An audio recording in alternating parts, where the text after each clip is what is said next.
小巴掌，小巴掌，背小巴掌。你们知道我如果是在以前唱这首歌，很可能就会被抓走了吗？今天就让我们一起来聊聊这些台语歌吧。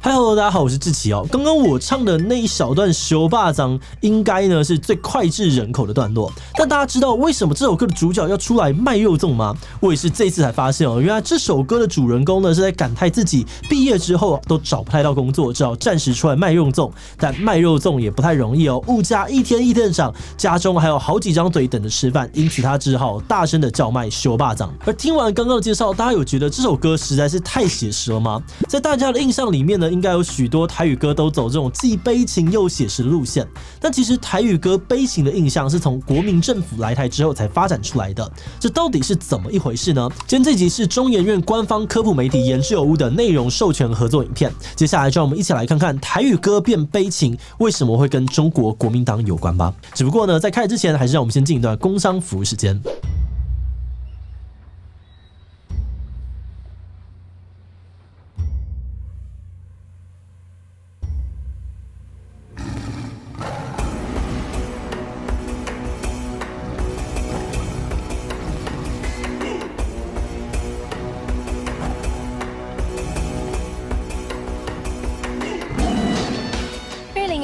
台湾灯会在高雄，今年灯会主打爱河湾及卫武营双主场，2月1号到2月28号，点亮你对高雄的想象。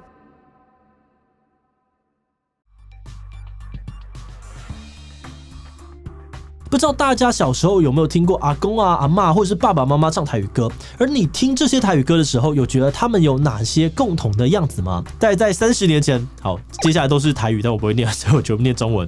卖肉粽、心事谁人知、酒后的声音、苦海女神龙等等呢，都是红极一时的歌曲。那在中文乐学者陈培峰老师所写的《歌唱台湾》这本书中有提到，我们如果想要了解一首歌长什么样子的话，通常可以从歌词、旋律、节奏、唱腔这4个面向来看。那个时代的歌曲呢，除了许多歌词都走悲情路线之外，大多歌手所使用的唱腔也很雷同，带着呢有一点点日本演歌的影子。相比起歌词、旋律、节奏都是写好在歌曲里面的东西，唱腔则比较像是每个歌手诠释歌曲的方法。但如果在同一个时代的每一个歌手都使用同一种唱腔的话，它就会从个人的风格扩展成一种共同的文化。那台湾传统的台语歌唱腔有日本演歌的影子，似乎一点都不令人意外。毕竟台湾曾经被日本殖民过。但这个看似理所当然的现象，却被学者发现了奇怪的地方，那就是在日本统治时期的台语歌所使用唱腔，并不具备演歌元素，而是比较接近歌仔戏所使用的唱腔。反而是在国民党政府来台湾之后，台语歌的唱腔才慢慢的往日本靠拢。到底为什么台湾人明明身处在国民党政府的统治之下，但是歌唱文化却悄悄的向日本靠近了呢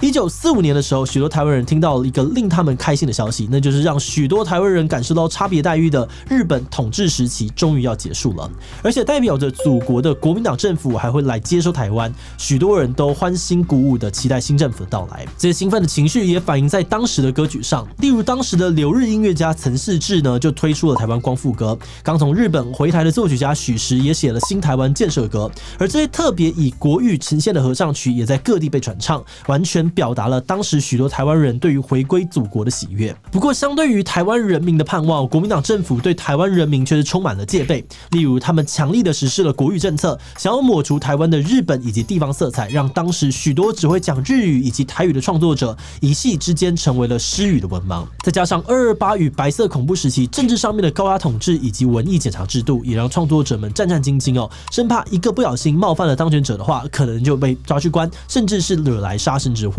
而在高压的政治之下呢，当时许多台语歌的从业者也因此自我设限，甚至干脆退休，让台语歌陷入了一段空窗期。只不过就算是在空窗期，还是有台语歌能够流传下来，但他们很多都不是以唱片形式亮相，而是直接透过广播播出，或是以电影插曲的形式出现。其中有些歌曲呢，也因为如实呈现了当时社会贫困、疲惫、动荡不安的样貌，也因此被列为了禁歌。例如我刚刚唱的这个卖肉粽，还有捕破网啊，以及望你早归都是这类的歌曲。但也因为呢，或许他们引发了许多人的共感，因此能够依旧的流传至今。另外呢，每个时代都有的感情歌，在这个时期主题上面也有了一个大转弯。在日治时期，台湾许多以感情为主题的台语歌，是在描述情窦初开的少女思慕或是渴望爱情的情绪，或是描写受到父母阻拦，结果感情受挫的闺怨歌。而这当中最具代表性的歌曲就是《望春风》了。只不过到了战后，感情歌的主流呢，却转以苦恋为主，许多都是在描述在情场上面被骗啊、被背叛、被抛弃的情境，像是《安平追想曲》、《港都夜雨》都属于这一类。而这些歌曲中的主角的烦恼呢，不再是因为无法拥有爱情，而是曾经拥有过，但后来发现被骗了。而这样子的转变呢，也跟当时的政治环境的变化有点相互呼应的味道。而政治上面的变化呢，为台语歌带来转变，并不只有主题而已，还有我们最一开始提到的唱腔。1950年代的台湾，因为国民党政府实施了土地改革政策，让农村出现剧烈的变化。根据统计，在当时有 70% 以上的农家背负着债务，许多人必须移动到都市打零工，才有办法生存下去。但当时的都市跟工业发展都还没有做准备，迎接这些大量的人口，因此许多离乡背井的失业农民，就在都市当中过着流离失所的日子。对他们来说，他们就像是被政府放弃的边缘人。而这种在都市飘荡的感情，也呈现了在当时大量从日本港歌翻唱而来的歌曲当中。在这些歌曲里面呢，总是以海或是海港作为背景，并以离乡流浪作为主题。而另外当时的政府为了弭平228事件带来的省级裂痕，试图透过一连串的民谣活动来促进族群融合。但政府所想要找的民谣呢，是没有被日本污染过的民谣，希望能借由民谣达到去日本化、在中国化的目标。因此，官方很努力的想要找寻纯粹的客家、福佬以及原住民歌曲，也真的为当时台湾留下了许多原住民的民谣。